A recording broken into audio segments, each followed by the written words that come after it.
जय Hind students. Class 9th chapter 6 lines and angles, रेखाएं और कोण। ठीक है, अब इसमें जो डेफिनेशंस हैं यानी जो परिभाषाएं हैं वो मैंने दोनों लैंग्वेजेस में आमने सामने पॉइंट्स लिखकर रख लिए कि मुझे आपको क्या क्या बताना है। ठीक, तो सबसे पहले है लाइन, जो चैप्टर का नाम में भी है ना। लाइन, लाइन को हिंदी में क्या कहते हैं? रेखा। अब रेखा क्या है? आपने लाइन लगी हुई देखी है ना, कभी टिकट लेने के लिए, कभी किसी और काम के लिए लाइंस तो लगती रहती हैं। और अपने मैथ्स में लाइन क्या है? लाइन यानी रेखा बिंदुओं का एक समुच्चय है। इसमें बहुत सारे बिंदु हैं और वो बिंदु कैसे हैं? एक सीधी लाइन में है, मतलब एक स्ट्रेट मैनर में है। सीधी लाइन तो फिर वो लाइन ही आ गई ना। तो line is a set of points arranged in straight manner. ठीक, और एक बात है कि line is a breathless length. उसमें मोटाई नहीं है, चौड़ाई नहीं है, सिर्फ और सिर्फ लंबाई है। वो लाइन है और लंबाई भी कैसी है? अनंत है। जो लाइन होती है ना उसकी लंबाई अनंत होती है, इनफाइनाइट। ये इधर भी इन्फिनिटी तक जा सकती है, इधर भी इन्फिनिटी तक जा सकती है। और इसको हम अंग्रेजी के छोटे अक्षर एल एम एन ऐसे प्रदर्शित करते हैं। ठीक है बेटा, लाइन समझ में आ गई? लाइन एक विमीय होती है, यानी इसमें सिर्फ एक डायमेंशन होता है, वो होती है केवल लंबाई। उसकी चौड़ाई मोटाई नहीं होती और लंबाई भी अनंत, कहीं तक भी ये जा सकती है। क्लियर? लेकिन अब इसका नाम या तो स्मॉल लेटर से लिख लो या इसमें कोई भी कहीं पे भी दो बिंदु ले लो और फिर लिख दो ए बी और उसके ऊपर ऐसे बना दो। तो इसका मतलब होता है लाइन ए बी, यानी रेखा ए बी। क्लियर? पहली चीज। दूसरी चीज, अब यही जो लाइन है इसका एक टुकड़ा काट लो, यानी कि इसके दो अंत बिंदु होंगे। अंत बिंदु, ये इतनी लंबी लाइन थी अनंत तक, इधर भी जाएगी इधर भी जाएगी। It can go up to infinity in both directions, दोनों दिशाओं में अनंत तक जा सकती है। बट इसका कोई टुकड़ा तो काटा जा सकता है, वो मैंने काट लिया। इसको कहते हैं हिंदी में रेखाखंड और इंग्लिश में कहते हैं लाइन सेगमेंट। मैंने सब इसीलिए लिख लिया कि मुझसे कोई चीज़ छूट ना जाए। लाइन सेगमेंट यानी कि रेखाखंड। रेखाखंड क्या होता है? रेखाखंड रेखा का एक टुकड़ा होता है। Line segment is a portion of a line. Okay, it has two end points. Line has no end point, line segment has two end points. रेखा का कोई अंत बिंदु नहीं होता, परंतु रेखाखंड के दो अंत बिंदु होते हैं। अब ये भी ए बी है ना, तो इसको ऐसे लिखेंगे। अगर ऊपर ऐसे लाइन लगी है यानी कि हम किसकी बात कर रहे हैं? रेखाखंड की। और ऐसे लगी है तो हम किसकी बात कर रहे हैं? लाइन की। ठीक है। तीसरी आती है रे, किरण। आपने रे सुनी है ना, X ray, ultra violet rays, और जो अभी मैंने लैंप लगा रखा है, लैंप से भी रेज आ रही है। रे क्या होती है? रे एक पॉइंट से शुरू होती है। जैसे कि लैंप है ना, तो इसकी रे बल्ब से शुरू हो रही है। सूरज से जो किरणें आती हैं वो कहाँ से शुरू हो रही हैं? वो सूरज से शुरू हो रही हैं ना।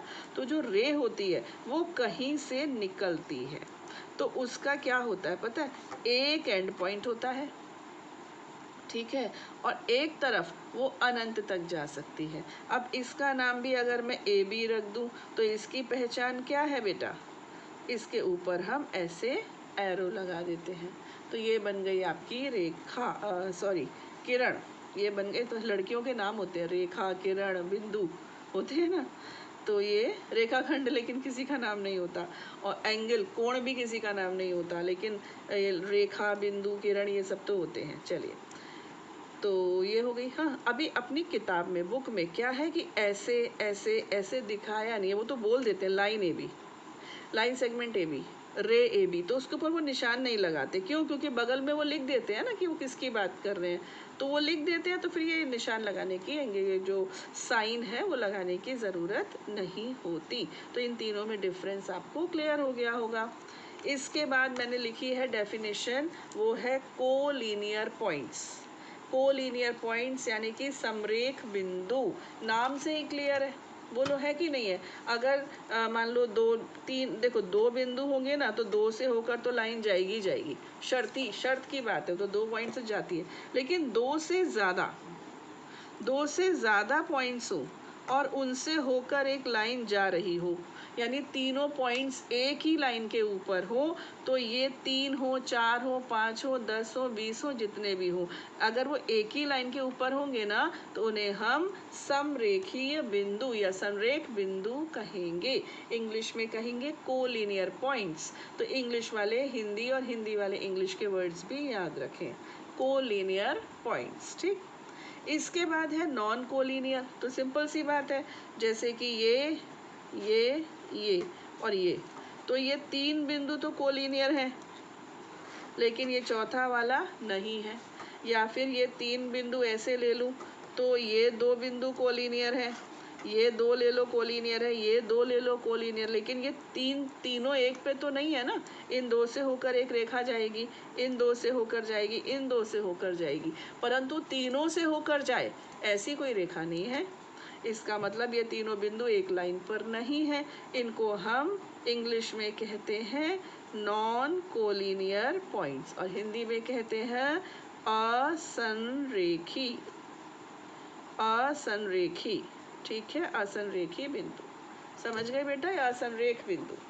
अब आते हैं अपने उस्ताद। एक तो रेखाएं हो गई, रेखाओं ने देखो कहाँ कहाँ घुमा दिया आपको, 3-4 रेखाएं हो गई। कौन कौन सी हो गई देखो, एक तो सिंपल रेखा हो गई, एक रेखा खंड हो गया, एक किरण हो गई यानी एक लाइन सेगमेंट, एक रे। उसके बाद collinear points, non collinear points. और सीख लो पहले ये वाली इंटरसेक्टिंग और नॉन इंटरसेक्टिंग भी सीख ही लो। इंटरसेक्टिंग नाम से ही क्लियर है, जो एक दूसरे को काटें।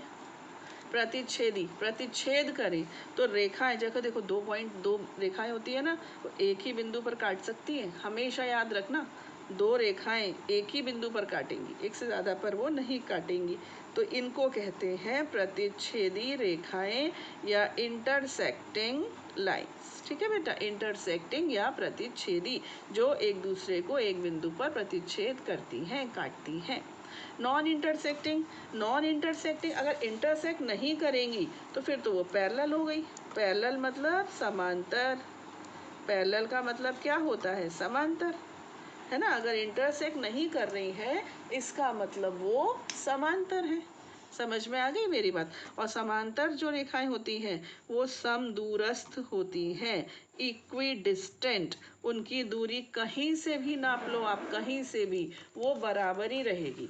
तभी तो वो समांतर है, क्योंकि वो कभी मिलेंगी नहीं, कभी नहीं। इनको अनंत तक ले जाओ, नहीं मिलेंगी, और उनकी डिस्टेंस हमेशा बराबर रहेगी। ठीक, तो 2 प्रकार की लाइंस हो गई बेटा, एक इंटरसेक्टिंग, एक नॉन इंटरसेक्टिंग, एक प्रतिच्छेदी, एक अप्रतिच्छेदी यानी कि समांतर।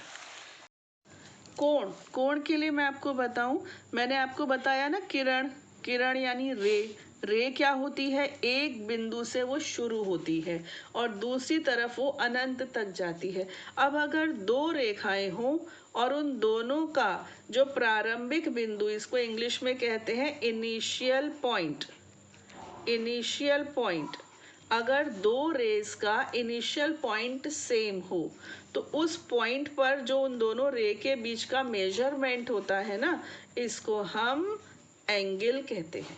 ठीक है, when 2 rays have same initial point then they form an angle, तब वो एक कोण बनाती हैं। अगर 2 रेखाएं, 2 किरणों का प्रारंभिक बिंदु एक ही हो, उभयनिष्ठ हो, तो वो किरणें आपस में कोण बनाती है। अब ये जो एंगल बना, ये जो पॉइंट होता है ना इनिशियल पॉइंट, इसका नाम बदल जाता है, इसको हम कहते हैं वर्टेक्स, हिंदी में कहते हैं शीर्ष, वर्टेक्स यानी शीर्ष। और ये जो लाइंस हैं इन्हें इंग्लिश में कहते हैं आर्म्स ऑफ एंगल्स, और हिंदी में कहते हैं भुजाएं। ये कोण की भुजाएं हैं। तो कोण में क्या होता है, एक शीर्ष होता है और 2 भुजाएं होती हैं। अब मैं इनका नाम रख दूं ए, इसका रख दूं बी, शीर्ष का नाम रख दूं ओ, तो हम लिखेंगे कैसे, कोण ए ओ बी। फिर हम लिखेंगे कोण ए ओ बी। जो शीर्ष होता है ना बेटा वो बीच में आता है। ए और बी साइड में आएंगे, जो शीर्ष होगा वो बीच में, वर्टेक्स हमेशा बीच में आएगा। अब ये मान लीजिए 60 डिग्री है तो हम लिख देंगे measure of angle A O B is equal to 60 degree. अभी इसमें हम थोड़ी देर बाद चर्चा करेंगे। तो ये हो गया एंगल। एंगल के बारे में कोई डाउट नहीं रखना मन में। हाँ, कभी कभी हम इंटरव्यू देने जाते हैं ना तो पूछ लेते हैं कि कोण क्या होता है। अब आ जाओ कोणों के प्रकार, टाइप्स ऑफ एंगल्स। कोण कितने प्रकार के होते हैं, अब हम इसके ऊपर बात करेंगे। आपने पढ़ा होगा एक तो होता है न्यून कोण। न्यून कोण इंग्लिश में क्या कहते हैं, एक्यूट एंगल, है ना। ये क्या होता है, 90 डिग्री से छोटा। अगर कोई कोण, कोण का नाम मैंने रख दिया यहाँ पे थीटा, अगर थीटा 90 डिग्री से छोटा है, बराबर नहीं केवल छोटा, अगर कोण 90 डिग्री से छोटा है तो वो न्यून कोण यानी कि एक्यूट एंगल कहलाता है।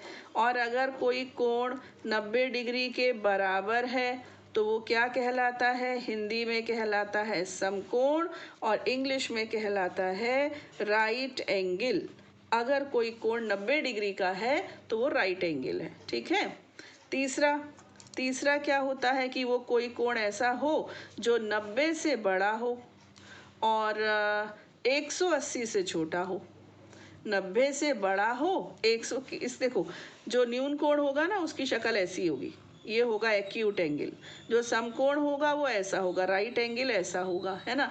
और ऑब्ट्यूज, ये जो मैं अभी बताने जा रही हूँ ना, ये ऑब्ट्यूज है इंग्लिश में, और हिंदी में इसको कहते हैं अधिक कोण।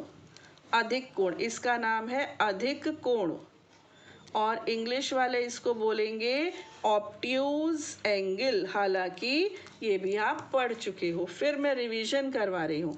एक बेटा हो गया न्यून कोण यानी कि 90 से छोटा, दूसरा हो गया न्यून कोण को क्या कहते हैं, एक्यूट एंगल। एक होता है 90 डिग्री का, उसको हिंदी में कहते हैं समकोण और इंग्लिश में कहते हैं राइट एंगल। तीसरा कौन सा होता है, 90 से बड़ा और 180 से छोटा, इसको कहते हैं ऑब्ट्यूज यानी कि अधिक कोण। इतना क्लियर हो गया।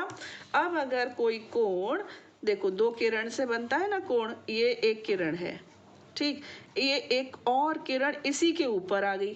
पहले एक किरण का नाम रख दिया मैंने ओ ए, दूसरी एक किरण है वो भी ओ से ही शुरू हो रही है और इसी के ऊपर आ गई, तो यहाँ जो कोण बनेगा वो होगा 0 डिग्री का, ठीक। अब अगर 2 किरण ऐसी हो, 2 रे ऐसी हो, एक का मुंह इधर हो और एक का मुंह इधर हो, ये ओ है, ये ए है, ये बी है, एक रे है ओ ए, एक रे है ओ बी, तो यहाँ पे जो कोण बनता है ना, यहाँ पर इसको हम 180 डिग्री 180 डिग्री का कोण कहते हैं, और इसको इंग्लिश में कहते हैं स्ट्रेट एंगल। स्ट्रेट एंगल, और हिंदी में कहते हैं ऋजु कोण। ऋजु कोण का माप कितना होता है, 180 डिग्री, यानी कि एक किरण का मुंह इस तरफ, एक रे का मुंह इस तरफ, एक इधर एक इधर, और दोनों का एक के ऊपर एक आ जाए तो 0 डिग्री, और अपोजिट डायरेक्शन में हो जाए तो 180 डिग्री, यानी कि स्ट्रेट एंगल यानी कि ऋजु कोण। क्लियर। इसके बाद अगर 180 से भी बड़ा हो जाए, देखो ये ओ ए है, एक रे है ओ ए और एक रे है ओ बी, ये ऐसे, मतलब एक ऐसे और ये इस तरफ, ये वाला कोण नाप रही हूँ मैं, तो बताओ ये 180 से ज़्यादा है कि नहीं है।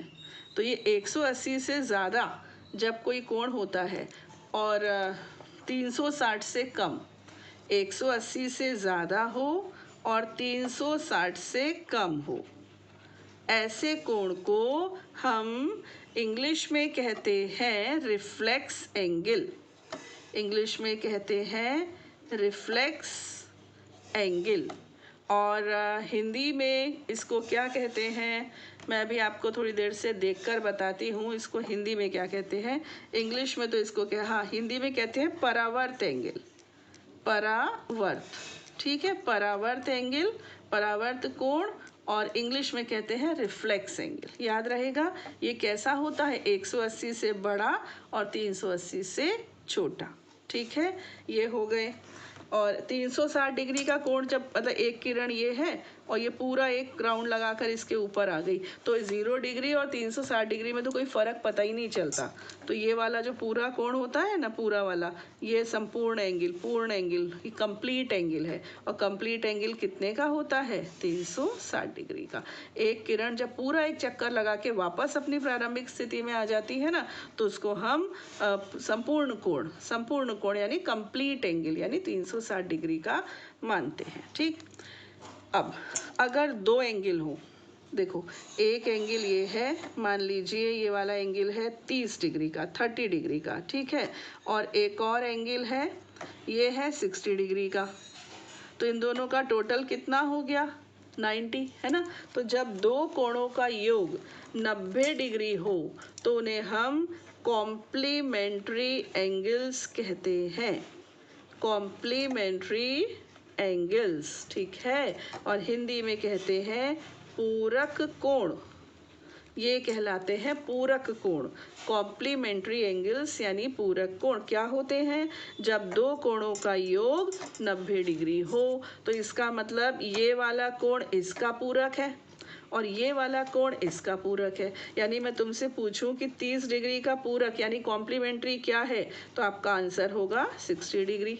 अगर मैं पूछूं 40 डिग्री का कॉम्प्लीमेंट्री क्या है, आप बोलोगे 50 डिग्री। अच्छा बताओ 45 का कॉम्प्लीमेंट्री, 45, 90 में से 45 माइनस कर दो, 45 + 45 90, 40 + 50 90, 30 + 60 90, 10 डिग्री का कॉम्प्लीमेंट्री कितना होगा? 80 डिग्री। तो सिंपल है ना, कॉम्प्लीमेंट्री यानी पूरक कोण क्या होते हैं? जब दो कोणों का योग 90 डिग्री होता है। इसके बाद आ जाओ supplementary angles. Supplementary angles, supplementary angles को हम क्या कहते हैं? संपूरक कोण, ठीक है, संपूरक कोण। संपूरक कोण वो होते हैं जिनका योग 180 होता है। जैसे कि मान लीजिए ये वाला जो एंगल है ना, ये 80 डिग्री का है, ठीक, और ये वाला मैं ले लूँ, ये ले लूँ 100 डिग्री का, ठीक, तो इन दोनों का टोटल कितना हो गया? 180। तो जब दो एंगल्स का सम 180 डिग्री होता है ना, तो उसको हम सप्लीमेंट्री एंगल्स यानी कि संपूरक कोण कहते हैं, ठीक है। पूरक में 90 होता है और संपूरक में 180, यानी कॉम्प्लीमेंट्री में 90 और सप्लीमेंट्री में 180। अब मुझे बता दो 70 का सप्लीमेंट्री कितना होगा? 110 होगा, है ना। तो ऐसे प्रैक्टिस आप कर सकते हो। अब जो मैं आपको बता रही हूँ उसको बहुत ध्यान से समझना, बहुत ध्यान से। ये दो चीज़ें मैं बताऊँगी एक साथ। एक है एडजेसेंट, बहुत ध्यान से समझना बेटा। एडजेसेंट यानी कि आसन्न। एक होगा एडजेसेंट एंगल यानी आसन्न कोण। इसके बाद मैं आपको बताऊंगी लीनियर पेयर। लीनियर पेयर यानी रेखीय युग्म, रेखीय युग्म, ठीक है। रेखीय युग्म और एडजेसेंट यानी लीनियर पेयर और एडजेसेंट, आसन्न। और इनको अब बहुत ध्यान से देखना। सबसे पहले मैं बता रही हूँ आसन्न कोण। आसन्न कोण क्या होते हैं? ये देखिए, पहले मैं बना दूं ऐसे, इसका नाम मैंने रख दिया ए, इसका रख दिया बी, इसका रख दिया सी, और इनका जो इनिशियल पॉइंट है ना वर्टेक्स, वो है ओ। मैं आपको बताऊं, ये जो ए ओ बी ये वाला एंगल और बी ओ सी ये एडजेसेंट है। एडजेसेंट यानी आसन्न का मतलब है चिपके हुए हैं। इनमें एक कॉमन आर्म है, वो कॉमन आर्म कौन सी है? ओ बी, ठीक है। तो आसन्न कोण क्या होते हैं? जिनका शीर्ष उभयनिष्ठ होता है यानी वर्टेक्स कॉमन होता है और एक आर्म भी कॉमन होती है, ठीक है, एक भुजा भी कॉमन होती है। अब एक बात बताओ, अगर मैंने बोला ए ओ बी और बी ओ सी एडजेसेंट है, आपने मान लिया और वो डेफिनेशन भी पूरी हो गई, तो ए ओ बी और ए ओ सी भी हो सकते हैं क्या एडजेसेंट? जो मैंने आपको डेफिनेशन बताई उसके हिसाब तो लग रहा है कि हो जाएंगे, लेकिन वो नहीं है। तो मेरे को अपनी डेफिनेशन में सुधार करना पड़ेगा। वो सुधार ये है कि ये जो उभयनिष्ठ भुजा होती है ना, कॉमन वाली, एक एंगल इस तरफ होना चाहिए, एक एंगल इस तरफ होना चाहिए। ये बहुत ज़रूरी बात है। यानी जो कॉमन आर्म है, तो बाकी के जो दो एंगल्स बन रहे हैं ना, वो उनकी ऑल्टरनेट साइड में होने चाहिए। दोनों एंगल एक ही तरफ नहीं होने चाहिए। तो ओ बी कॉमन हो गई, ए ओ बी और बी ओ सी क्या हो गए, एडजेसेंट यानी आसन्न एंगल्स। क्लियर? ये adjacent. Linear pair, linear pair क्या होते हैं? लीनियर पेयर भी एडजेसेंट होते हैं, लेकिन उनका टोटल हमेशा 180 होता है। तो देखो ऐसे 180 का एंगल कैसे बनता है? एक सीधी लाइन पे ही तो बनता है। आपने देखा ना अभी, एक का मुंह इधर, एक का मुंह इधर, तभी तो बनता है 180। अब इसके ऊपर एक लाइन ऐसे खड़ी कर दी जाए, तो इधर का कुछ एंगल, इधर का कुछ एंगल, लेकिन इन दोनों का टोटल कितना, 180। और ये आसन्न भी है, यानी कि एडजेसेंट भी है। देखो ना, ये आर्म कॉमन हो गई, ये कॉमन हो गई ना, और एक एंगल इधर बन रहा है, एक एंगल इधर बन रहा है, और इनका वर्टेक्स भी कॉमन हो गया। तो इसने आसन्न की पूरी डेफिनेशन फुलफिल करी है, और साथ ही साथ ये टोटल कितना दे रहा है, 180। तो वो क्या बन जाएगा, लीनियर पेयर। तो लीनियर पेयर यानी रेखीय युग्म क्या होता है? मैं पहले हिंदी में बोलती हूँ। रेखीय युग्म एक आसन्न कोण ही है। मतलब रेखीय युग्म वो आसन्न कोण होते हैं जिनका योग 180 डिग्री होता है ना।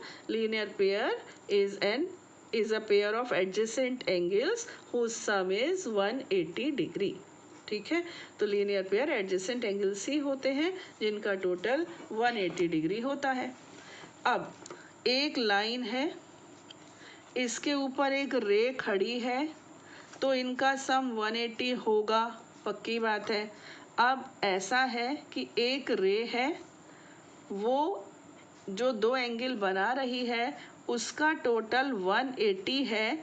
इसका मतलब ये एक लाइन है। अगर दो एडजेसेंट एंगल्स का सम 180 डिग्री हो, इसका मतलब those adjacent angles are forming a straight line.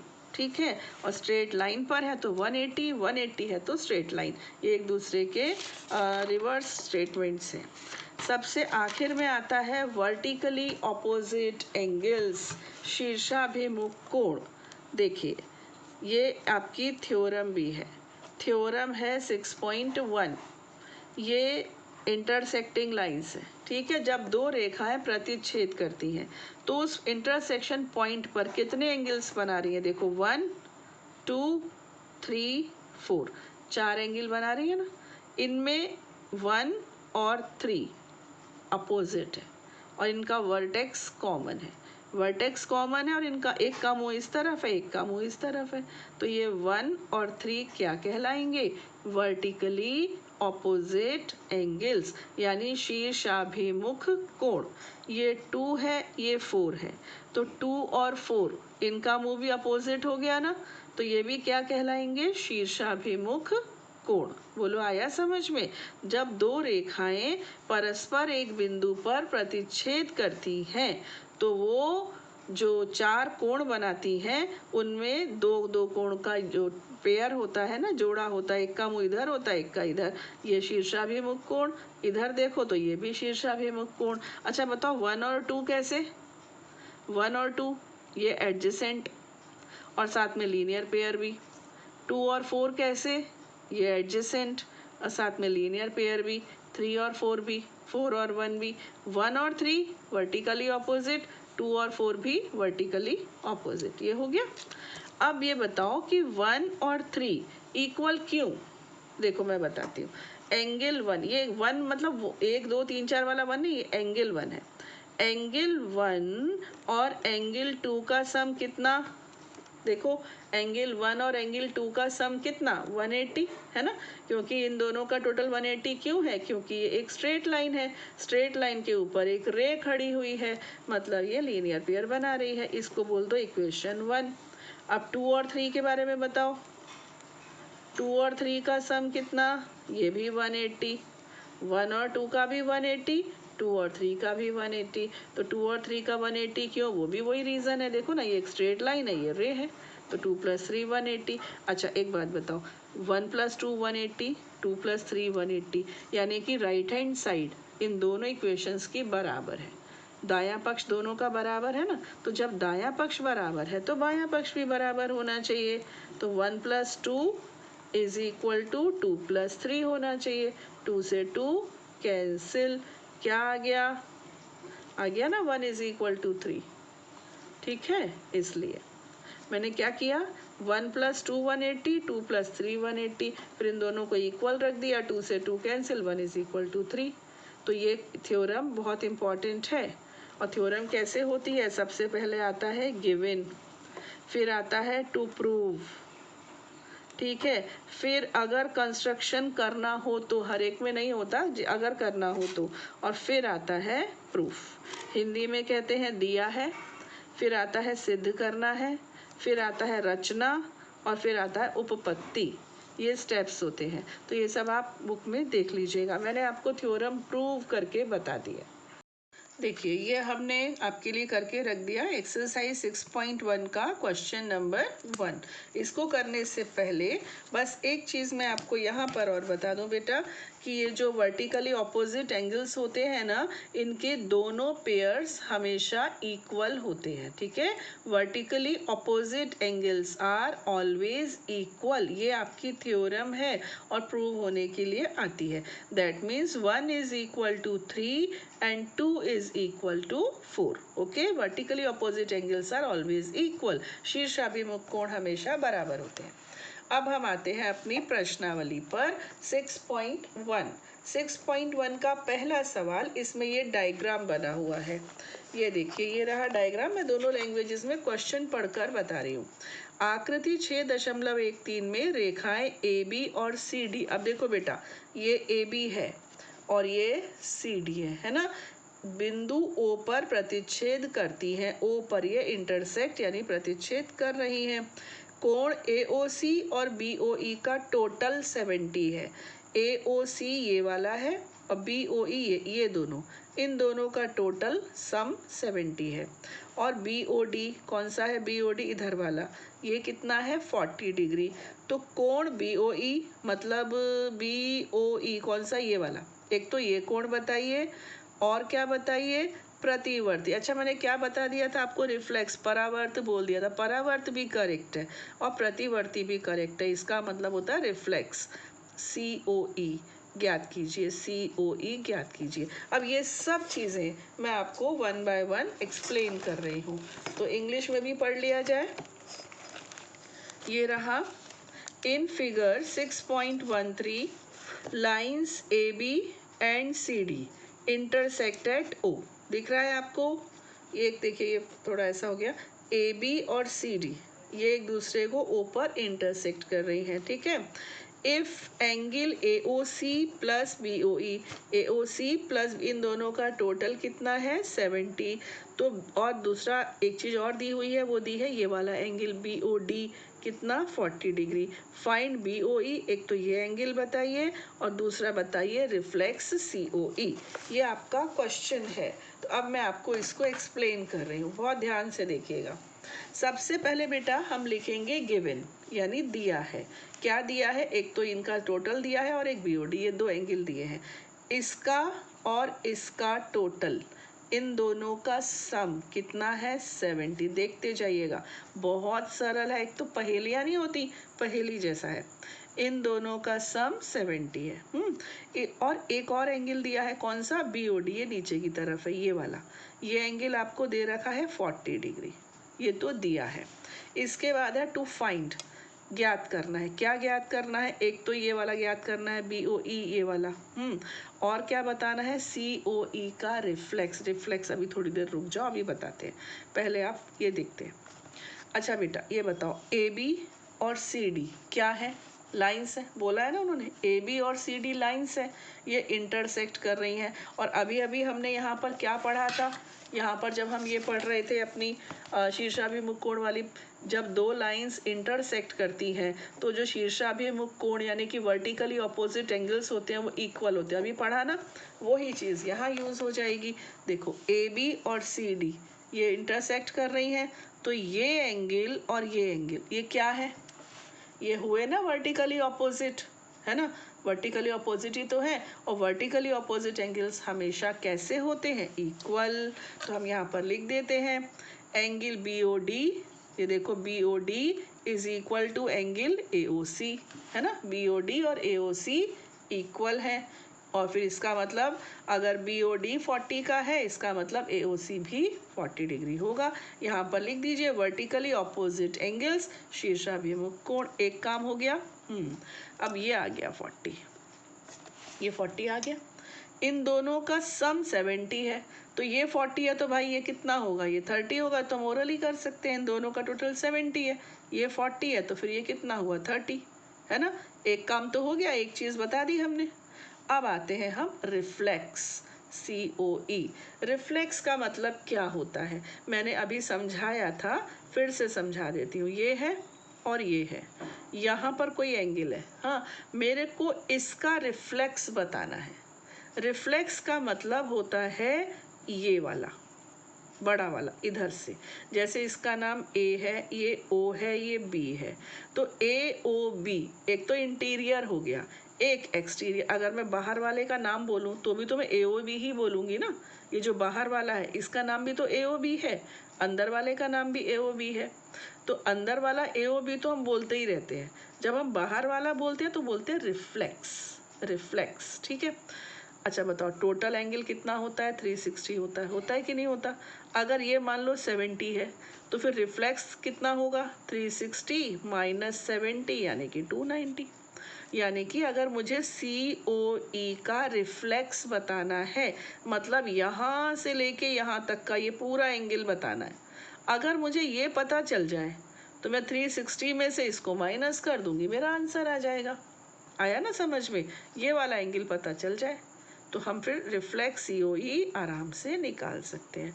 अब इसके लिए क्या किया जाए, अच्छा देखो AOB कैसी है, एक स्ट्रेट लाइन है AOB, इसके ऊपर एक रे OC है, एक रे OE है ना। एक लाइन के ऊपर दो रे खड़ी हुई हैं, दो किरणें खड़ी हुई हैं। एक लाइन पर एंगल कितना होता है, 180 डिग्री का, सबको पता है। यहाँ पर कितना होता है 180। अब 180 के कितने टुकड़े हो गए, 3, 1 2 3। इस 180 डिग्री एंगल के 180 डिग्री एंगल के 3 टुकड़े हो गए, ठीक है। तो angle AOC plus angle COE plus angle EOB is equal to 180, क्योंकि ये एक स्ट्रेट लाइन है, ठीक है। यहाँ पर मैं ये चीज़ लिख रही हूँ, since AOB is a line and OC and OE are rays on it।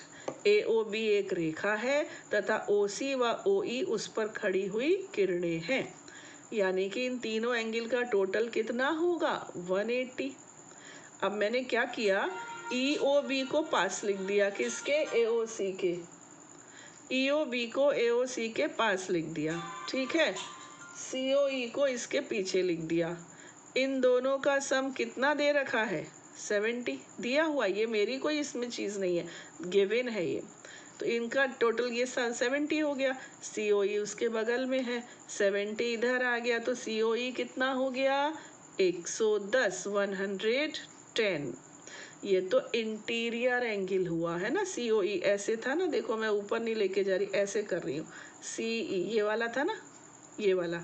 Reflex चाहिए तो ये चाहिए, ये कैसे आएगा, 360 माइनस 110, इस तरीके से आपका रिफ्लेक्स COE आ जाएगा, ठीक है।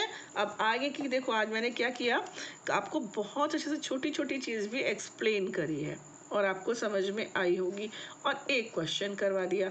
अब आगे के वीडियोस में हम क्वेश्चंस ही करवाएंगे, तो उसमें हम ज़्यादा क्वेश्चंस ले लेंगे। इस वीडियो में हम एक ही क्वेश्चन रखते हैं, ठीक है। नेक्स्ट मिलते हैं नेक्स्ट वीडियो में, तब तक के लिए जय हिंद।